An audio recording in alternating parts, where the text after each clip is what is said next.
welcome back to Up the Villa podcast. If you're new to our channel, subscribe, drop this video a like, and get involved in the comment section like you do every single time. Goes off like a fan forum.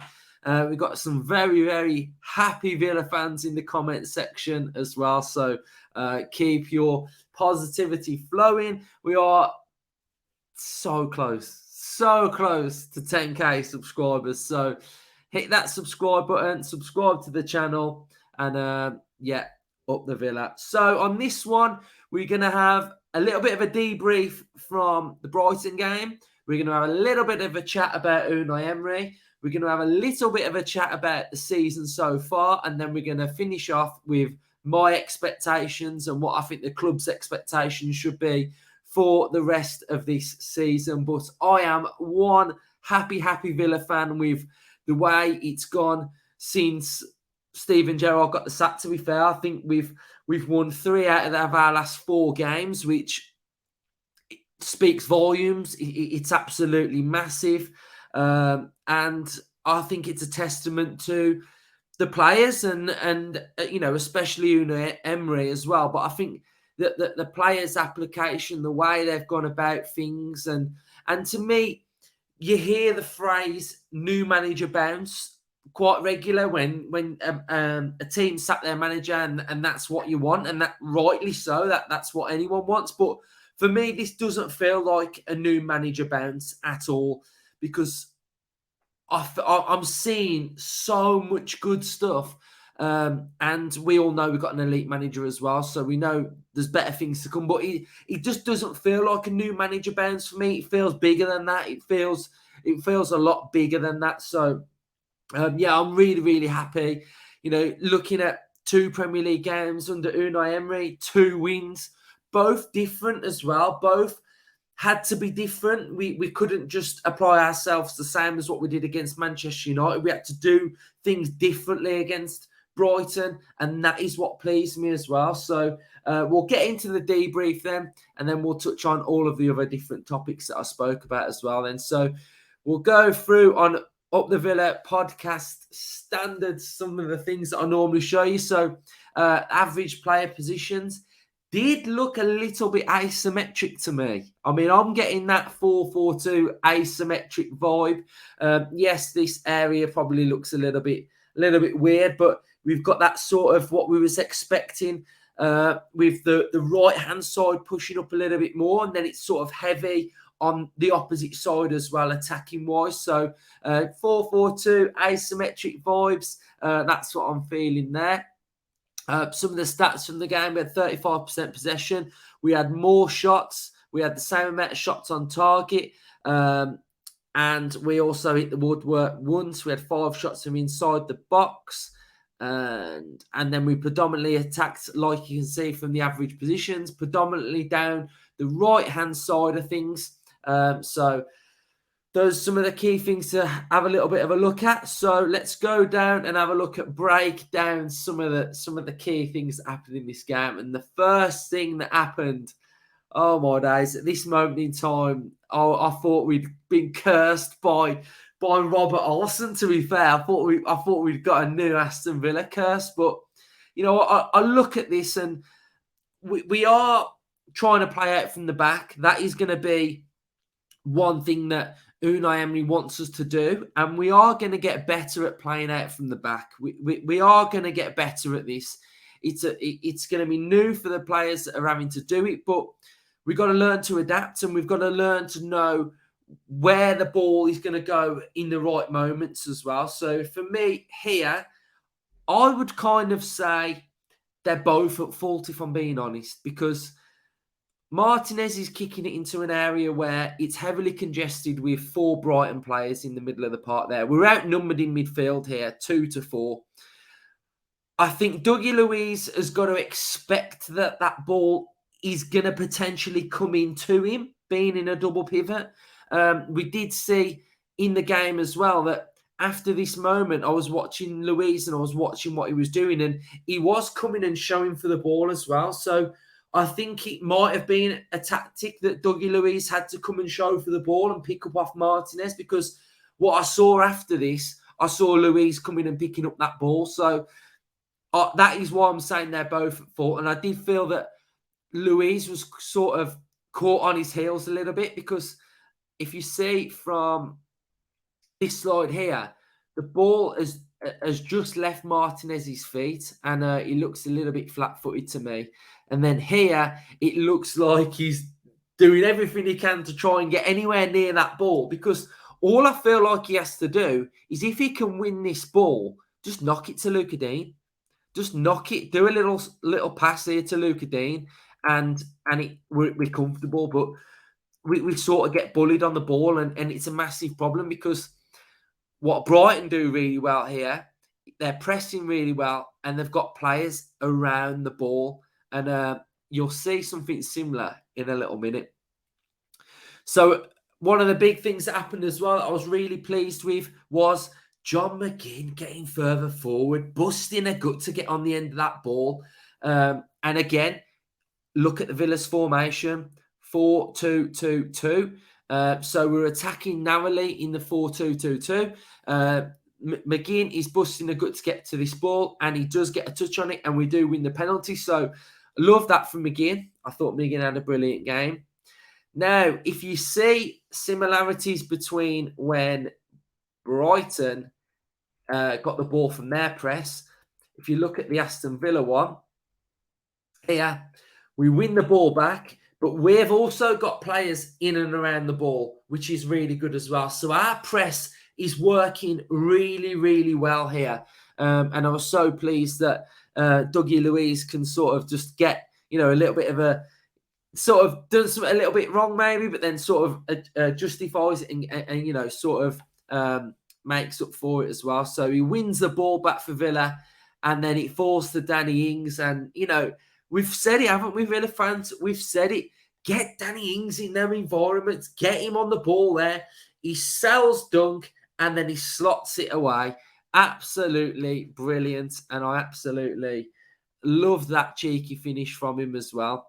And then if we saw a tactic towards the end of the game for Villa, shut it out. Shut the game out. We've got 6 at the back, and it's a tactic that we've already seen from Emery, isn't it? We saw it towards the end of the Man United game in the Premier League at home, and then we've seen it today. Just shut the game out. They won't break us down, and that's what we did, and it was really, really good. So I think those are some of the key things that happened in this game. But also, there's no coincidence that we had 7 yellow cards. And I feel like that was a tactic as well. And for so many years, I've watched Villa, sometimes at home, especially against the top teams. So against Chelsea, against Liverpool, against Man United, where we've been on top and we lose the game. How many times, Villa fans, can you resonate with that? So many times. How many times at Villa Park have you watched us against the top sides where we're on the break and one of their players do a tactical foul? And it infuriates you, because you sat there, you're thinking, no, why have they? We were away, we were breaking, we were through, we were attacking, we started our counter, but that tactical foul, you have to do them, whether you like it or not, whether that's what you want to see or not, Villa fans. That is what we have to do. We have to play the game, and we have to play modern football, and that is what happens. That is what all of the top sides do. So for me, there's no coincidence that 7 of our players picked up a yellow card, and I felt like our tactic was what we'd been told to do was, if you have to take the foul and get the yellow card. Obviously, you can't do another one because you'll be sent off. But if you're in a position to break that game down, you have to do it. And it worked an absolute treat. And I think that is another thing that I want to pick up on, what I feel like we've improved on. We've improved on a win-at-all-cost mentality. And that is brilliant. From a Villa fan watching Aston Villa, to see that we will do those fouls, we will win at all costs, we will do whatever it takes to get those 3 points. That is the mentality shift in which I have seen in the last 3 games under Unai Emery. And it's that culture that I spoke about. I've done video after videos and podcasts and episodes saying that I want a culture change, I want a philosophy, And I'm starting to see it. I'm starting to see it. All of this fills into a culture of we don't like losing, and a culture of if we're going to go on that football pitch, we leave everything out there. And that's what we did against Brighton. We left everything on that football pitch. We went out and we did enough to win that game. And it's absolutely massive.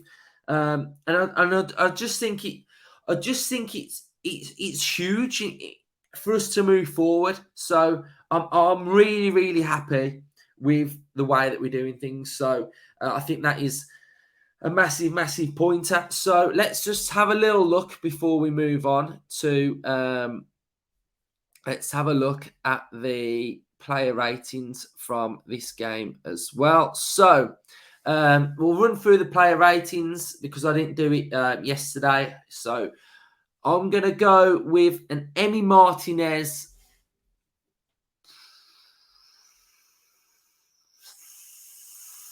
7. Let's go Martinez 7. I thought Konsa has looked absolutely back to his best, if I'm being honest, because he hasn't put a foot wrong in the last couple of games, and he just looks like a defender. He looks like a defender that's being asked to defend, and it sounds stupid, but it just looks calming when I'm watching him now, and I think the whole defense just looks better. I mean, like against Newcastle, we looked on the ropes. We looked like we were being run ragged. But I think what I've seen from us since is that we look like there's a determination and a plan, and they're just being told to defend. And I don't know. It's Villa fans. It sounds mad, but that's what I'm getting. Defend high line. We're playing a high line, but we're defending a high line really, really well. And you know, it's brilliant, to be fair. Luca Dean, I thought defensively was brilliant. Matty Cash was brilliant for that goal as well when he sort of done their defender on the right hand side and whipped that ball into Buendia, who headed it against the post, driving, you know, in an intensity,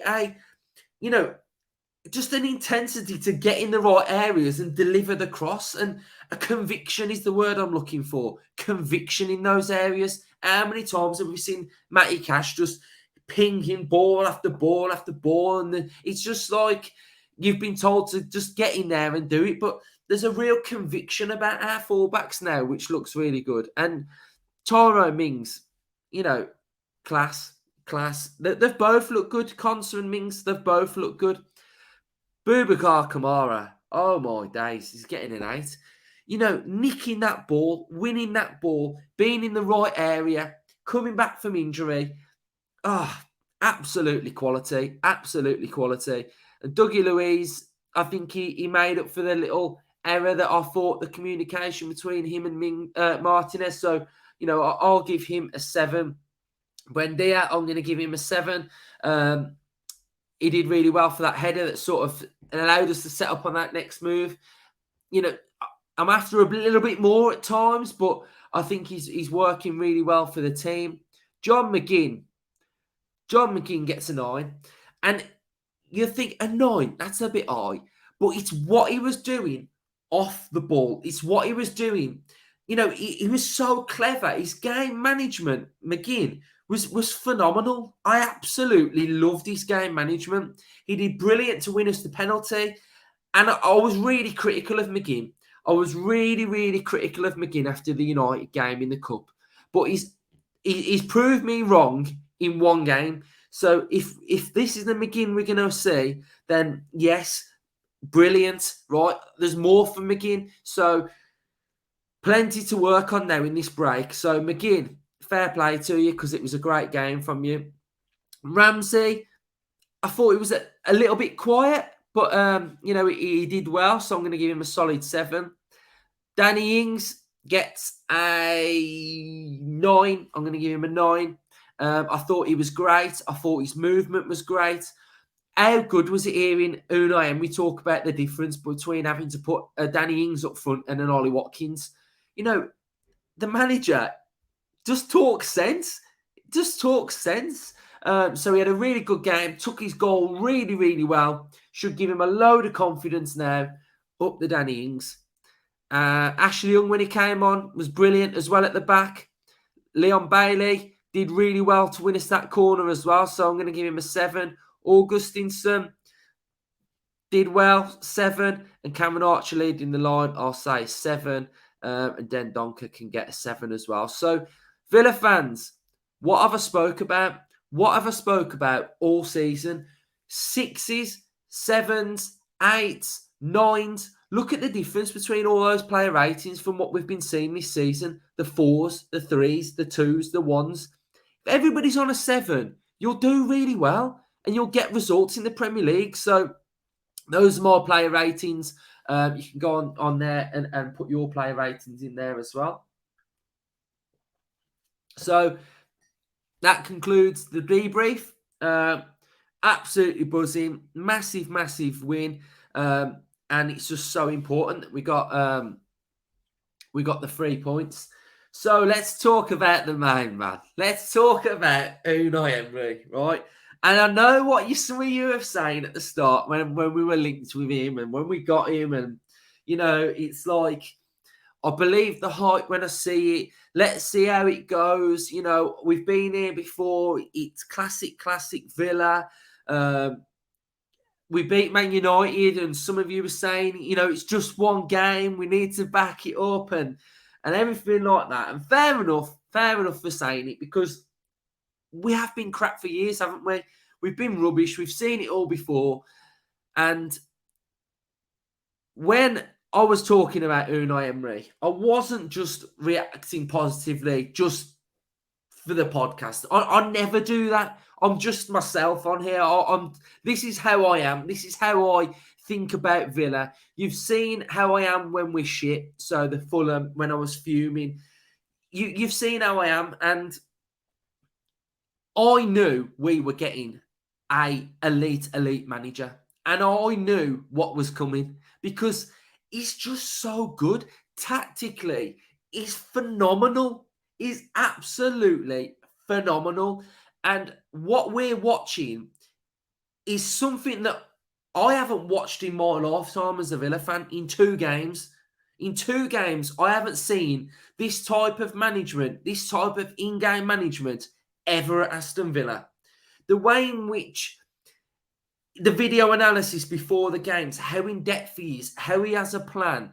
This isn't his team. This isn't his team. He's going to bring players in to suit how he wants to do things. But what he's done in those 2-3 games of what I've seen, he's just class. And, what I love is the in-depth video analysis. I love the way in which on the training pitch, he's there, his presence. I love the way he's got his arm around the players. I love the way one of the first things he spoke about when he came in was to bring confidence. He felt like he had to take it upon himself to instill confidence into the players. And how he's done that is by tactically getting results and tactically showing them that they're good enough, and that the two have worked together, and the belief is there already. I have no doubt at the minute that all those players will run through a brick wall for Unai Emery, because they have his respect already.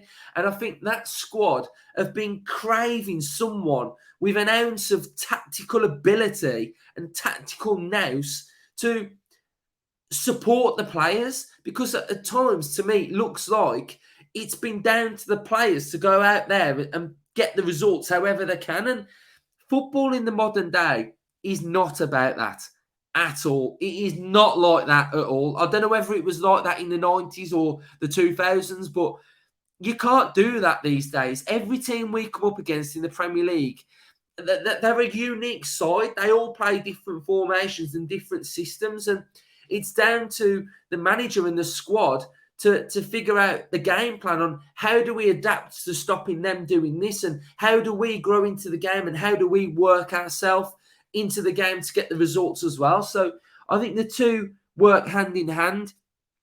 I love the way that he goes down the tunnel straight away after the game. My work here is done, and I just think that's brilliant as well, because you can't be happy when you win and then just not be bothered and go down the tunnel when you lose. So I think that's brilliant. I love the way in his interviews, the first thing he mentions is the fans. Absolutely brilliant. I've spoke about it before Emery came in, that what we had to do was get Emery on board with the players on board with the fans on board with Emery. All comes together. Happy camp. We're all absolutely buzzing and we can all support each other. And moving forward, that's what we have to do. So I love that from him as well. I love the fact that he's felt that he's had to grasp Aston Villa and he knew he had to do that. And I just think that's fantastic as well. And I think, let's get on to management in the games as well. The fact that there's going to be times where we do that type of performance against Brighton. We have to do it. You have to do it. If a team's on top, you have to think, do you know what? If we go toe-to-toe here, they could potentially get a goal and it ends 2-2. We invite more pressure. 8 minutes of extra time, it could end 3-2. We lose the game. How many times does that happen, Villa fans? No. Now we shut the game out. In-game management, we take the fouls, we bring on the subs at the right times, we make the right substitutions. Yeah, sometimes it's not going to be pretty.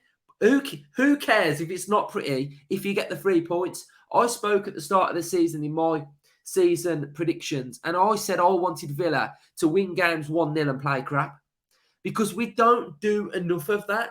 How many top sides end up getting like Man City against Fulham?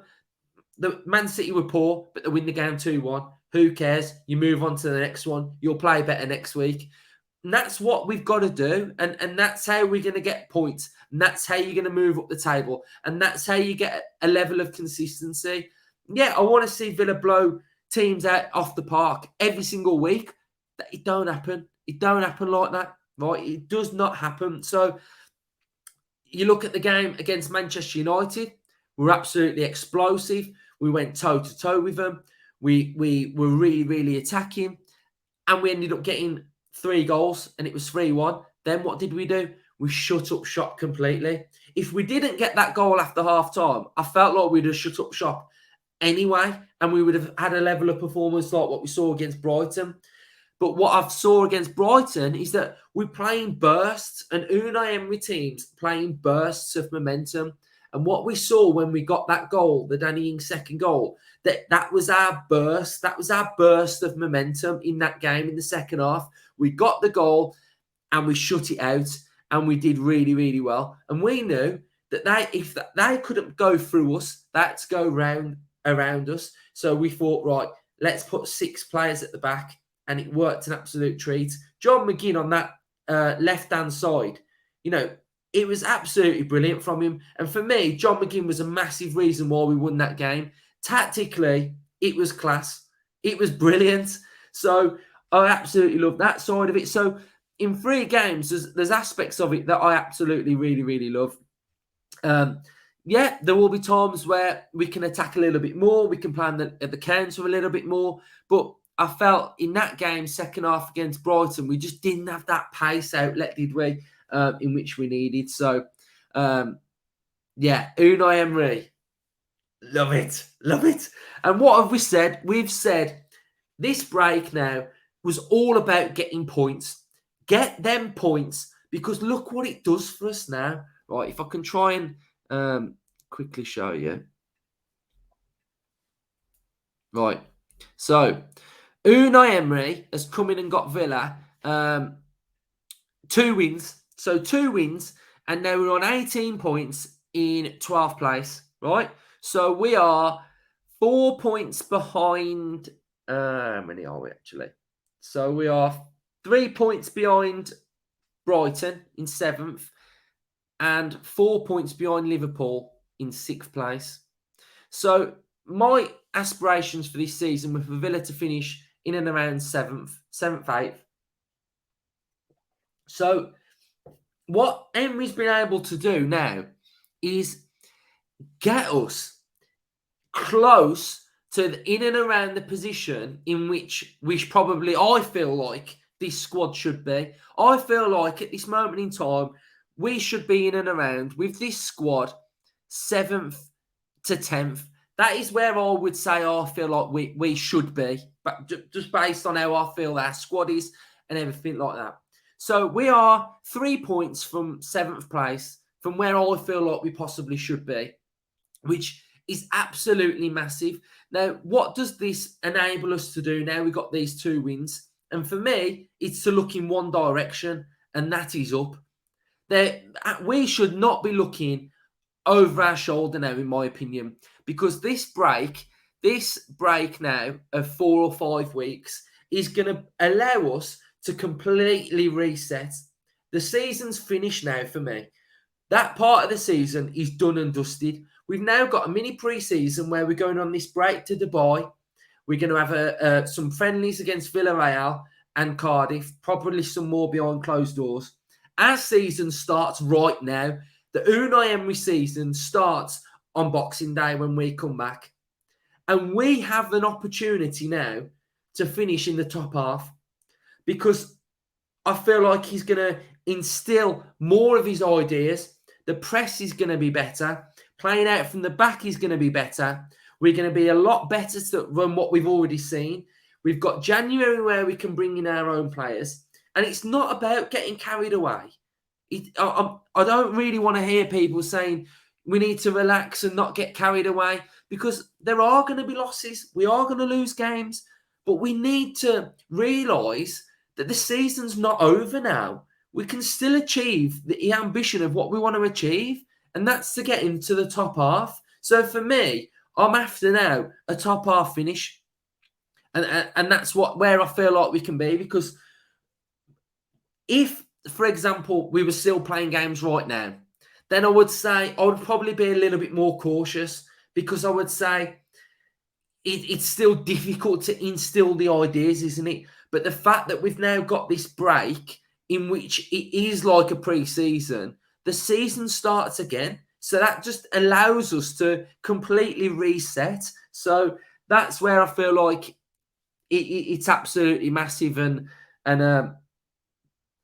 how we can move forward with the club, because the start to the season that we had was just absolutely abysmal. So the fact that we're in this position now with this manager, we have to start creating the correct type of culture at Aston Villa Football Club. And I'm just so happy. So far, the signs are really, really good. So I'm absolutely buzzing. Hopefully you've enjoyed this episode. It's been a little bit more in depth. And unfortunately, that is our match reaction content, match previews, predicted lineups, fan cams for Aston Villa done until probably the Cardiff game, and then Villarreal, and then it starts again on Boxing Day. So, you know, if some of you have not watched and not thought and not seen what we're going to be doing in the World Cup break, then so what is the plan? We're going to have our World Cup predictions episode. That's going to be coming out this week. We're going to have build up to the World Cup as well. We're going to be focusing on England for the match reactions as well. And then we're going to be having daily videos, daily updates on the World Cup, on the World Cup games as well. So plenty of content to come. We have got something new coming on Monday for some of you who will be able to watch England v Iran. It's going to be my first ever watch along. So welcome to the Up the Villa podcast watch along. That is going to be for England and Iran.